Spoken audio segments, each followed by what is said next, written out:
तहलका न्यूज में आप सभी दर्शकों का बहुत बहुत स्वागत है। चलिए शुरुआत करते हैं इस खबर की। देखिए, शिमला भाजपा प्रदेश मुख्यालय दीप कमल चक्कर शिमला में प्रधानमंत्री स्वर्गीय अटल बिहारी वाजपेयी की जयंती और सुशासन दिवस के अवसर पर पुष्पांजलि का एक कार्यक्रम आयोजित किया गया और इस अवसर पर काव्यांजलि और पुष्पांजलि का कार्यक्रम भी हुआ। कार्यक्रम में संजीव कटवाल प्रदेश उपाध्यक्ष, कमलजीत सूद प्रदेश कोषाध्यक्ष, करण नंदा प्रदेश मीडिया प्रभारी, प्रमोद ठाकुर प्रदेश कार्यालय सचिव, किरण बाबा प्रदेश कार्यालय सह सचिव, अनिल ढकोक प्रदेश अध्यक्ष अनुसूचित जनजाति मोर्चा विशेष रूप से उपस्थित रहे। भाजपा प्रदेश उपाध्यक्ष संजीव कटवाल ने कांग्रेस पर निशाना साधते हुए कहा कि जब तक देश के प्रधानमंत्री अटल बिहारी वाजपेयी थे तब तक देश ने प्रबल रूप से तरक्की की। भारत का लो पूरी दुनिया ने माना।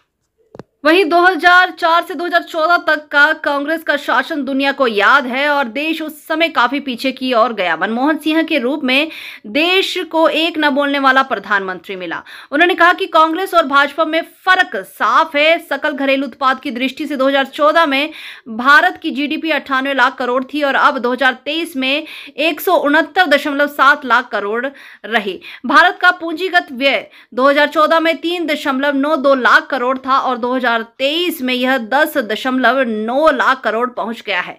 देश का कृषि बजट 2014 में 21,900 करोड़ से बढ़कर 2023 में 1.25 लाख करोड़ हो गया है। और आपको बताओ तो भारत की अर्थव्यवस्था तेजी के साथ बढ़ते हुए 5वें स्थान पर अब जाकर पहुंच गई है।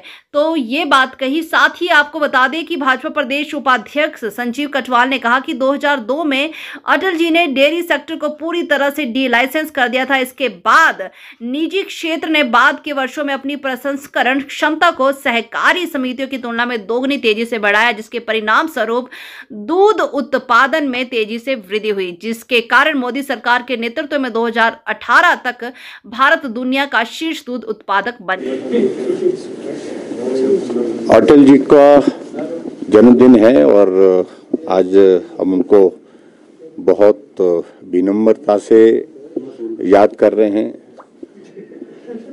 एक लोकप्रिय नेता के नाते उस दौर में पूरे विश्व में उनका स्थान सबसे ऊंचा था और ख़ासतौर से अगर हम हिमाचल के संदर्भ में बात करें, हिमाचल के साथ उनके एक अलग ही रिश्ता था और उस रिश्ते के नाते हम उनको अपना मानते थे क्योंकि वो हिमाचल को अपना घर कहते थे। और मनाली में हर साल एक सप्ताह के लिए, 5-6 दिन के लिए बतौर प्रधानमंत्री भी जब उनके पास दायित्व था उस वक्त भी आते रहते थे और रुकते थे।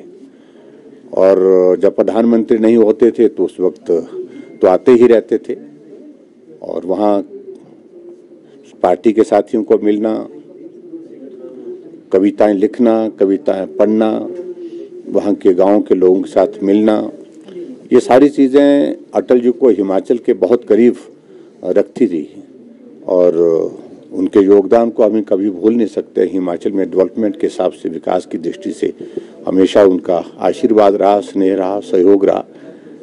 अटल टनल रोहतांग जो उनके ही नाम पर हमने डेडिकेट किए है, वो एक कॉन्सेप्ट उनने जो है वो पूरा सोचने के बाद उसको पूरा करने के लिए काम की शुरुआत की। और हमारे लिए प्रसन्नता की बात है कि हमारे देश के यशस्वी प्रधानमंत्री वर्तमान में जो नरेंद्र मोदी जी हैं, उन्होंने अटल जी के उस स्वप्न को साकार करने में पूरा योगदान दिया। अटल टनल जो है एक बहुत बड़ा एक नेशनल के इंटरनेशनल लेवल का एक टूरिस्ट डेस्टिनेशन बन गया हमारे वहाँ पर और वहाँ के लोगों के लिए, लाहौल के लोगों के लिए एक बहुत बड़ी सुविधा हुई है।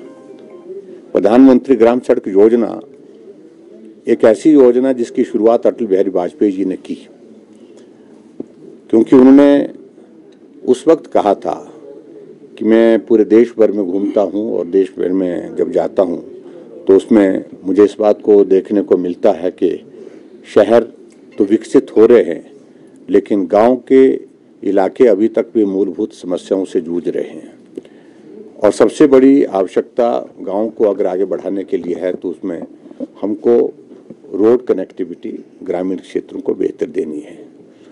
और उस दृष्टि से उन्होंने प्रधानमंत्री ग्रामीण सड़क योजना की शुरुआत की और वही एक शुरुआत हिमाचल जैसे पहाड़ी प्रदेश के लिए एक बहुत बड़ा वरदान साबित हुई। आज हिमाचल प्रदेश में लगभग जहां 40,000 किलोमीटर सड़क बनी हुई है टोटल लेंथ सड़कों की, उसमें से 20,000 किलोमीटर से ज़्यादा कंट्रीब्यूशन प्रधानमंत्री ग्राम सड़क योजना का है, अटल जी के उस योजना का है, उस विजन का है। और आज हमारे बीच में वो नहीं है, हम आज भी उनको उसी स्नेह और उसी प्यार के साथ उनको याद करते हैं और हमारी ओर से उनको आज विनम्र श्रद्धांजलि।